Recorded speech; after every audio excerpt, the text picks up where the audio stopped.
So kudos to One Earth. I want to just hand out, if I could have a little help here, passing these out. So a little bit about Blacks in Green, my organization, and I'm Naomi Davis, the founder.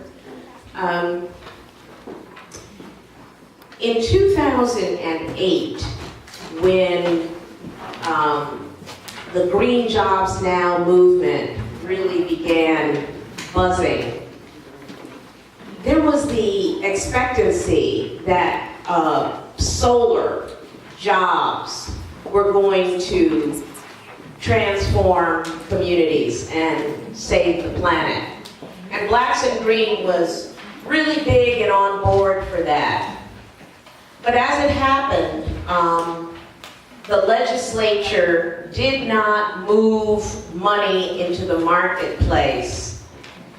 And as you saw, a company that was up and running and moving, Sunrun, was brought to a screeching halt in Nevada because the money that they needed to operate and incentivize their businesses and the marketplace, their customers, disappeared. So for 10 years, we've been waiting in Illinois, well, not waiting, but actually working aggressively to bring solar power into the marketplace up to its potential. And so the good news is that in the December of 2016, the Future Energy Jobs Act was passed. So like you saw, the legal maneuvering and the legislative advocacy that produced that Nevada bill that people were so happy about.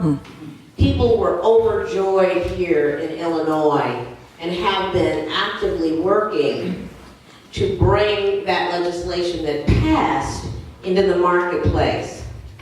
Now, the Illinois Power Authority, the Illinois Commerce Commission, ComEd, the utility, all of these are players in determining what your household result is going to look like. The good news is that there are hundreds of organizations, including Sierra, including Blacks in Green, who are now working to fan out into communities. Our own organization has a solar jobs training program that is launching this spring. When we say a jobs training program, I kind of want to say that it's complicated to explain all the different parts of the industry that you can take advantage of.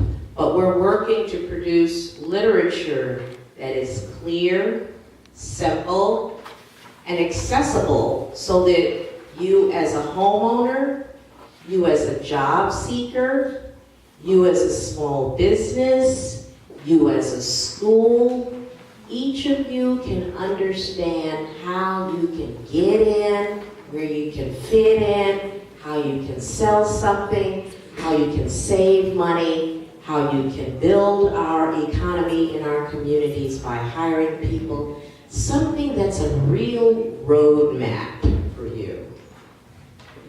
So, I kind of want to have you ask me questions. I'm going to tell you what I can about the enterprise that we're launching, Big Millennium Solar. We're located in Woodlawn. My partner, Millennium Solar, is a third-generation African-American electrician. His daddy, his granddaddy, all of his uncles are IBEW Local 134 electricians. And he started his solar company about 18 years ago and has been in a state of struggling and dormancy because the market just hasn't been there. There's this thing called renewable energy credits. And where those dollars come from is you, ratepayers. So there's a lot of jostling back and forth as to who gets to say so, where that money lands, and what and who it benefits. So these renewable energy credits are in the marketplace for competitive bidding. What they allow a solar developer to do is to get upfront capital. Anyone who's ever bought a house, you know if someone just gave you a check for the down payment, you'd be home free, right? Because you can carry the note, right? But that down payment hump sometimes is a stopper, right? Okay, so just imagine you get, your rich uncle dies and you get a check and that's your down payment. Well, that's like what a renewable energy credit is. I know you're going to go tell everybody, hey, y'all hear what they always tell you people? But, just to make it simple for you to understand. So you get that capital, that upfront capital, and then you can move your project through the development process to the point where, because your business model is going to generate a profit, you just have to get it set up and get it flowing, right? So now you're in business. Well, what I want you to know is the infusion of those renewable energy credits into the marketplace are going to spur people to go out and do more development. And part of the big fuss has been, where will those dollars land? And how will they be invested? So, we're going to go to race right now, right quick. Well, I thought you were going to get off scot-free today. So here's this thing about structural racism, is that in our communities, we get the last word, we get the information last, we have the least income to invest, and we are spending more money, a percentage of our household income, on our housing burden, which includes our energy costs.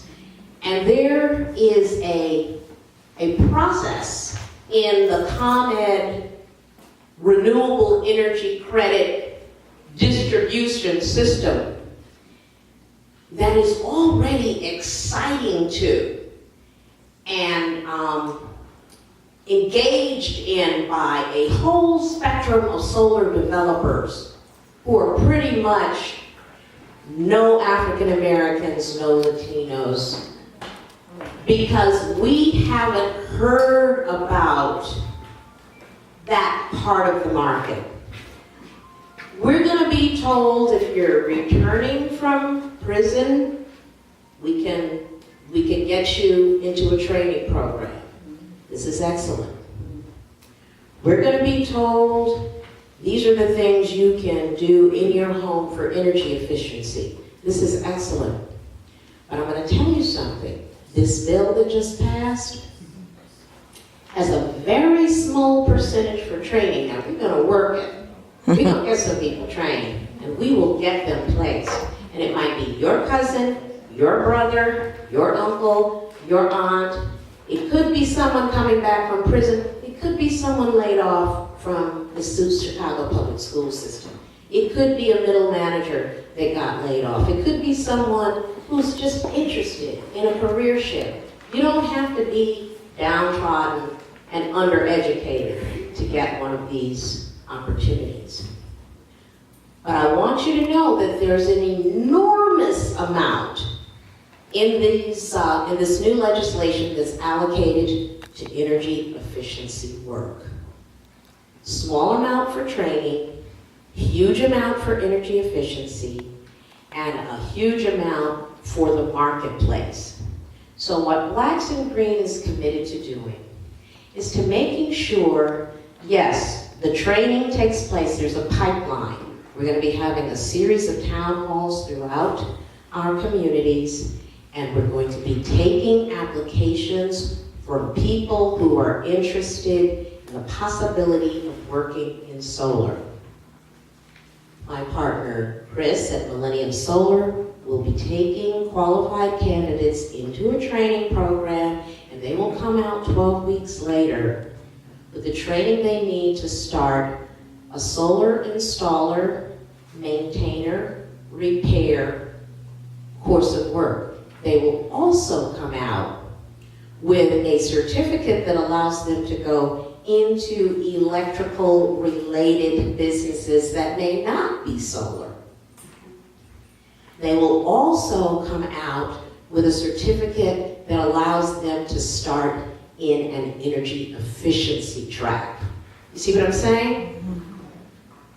So when you hear solar, I want you to keep in mind that there's a full spectrum of things. You can own a building and decide that you want to lease your rooftop.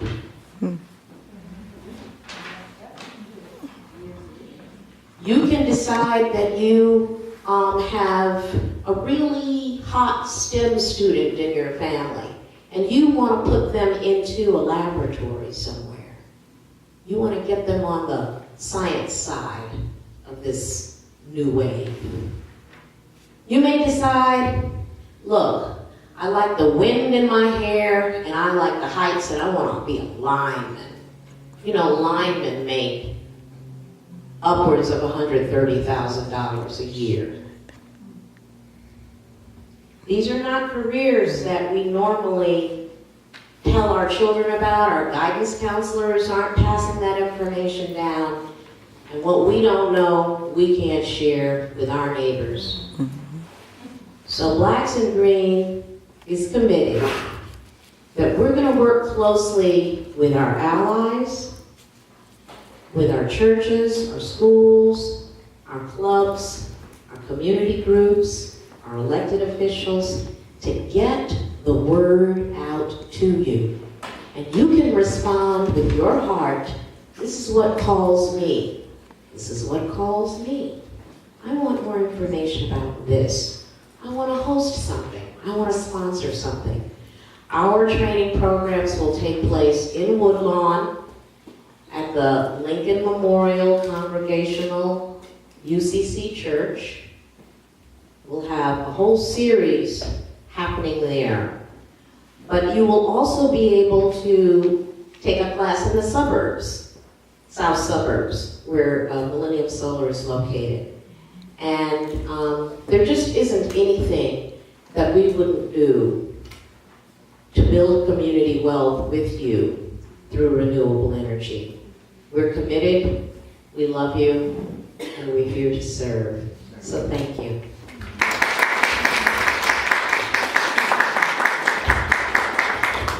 Thank you, Naomi. And this is a person who I've been familiar with for about the past 3-4 years now, and her work is on parallel as far as what she does as a community builder. So thank you for showing up for us today. Before we proceed, I just want to reiterate that we do have food.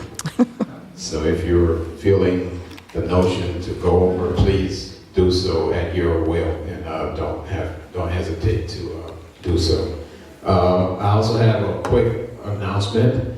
I don't know if anybody saw another one of these. This was lost by someone in the audience. So if you see something on the floor around you, please let me know and I'll come over and pick it up. Or you may pick it up and I'll bring it over to me. But our next participant will be Kyra Woods from the Sierra Club.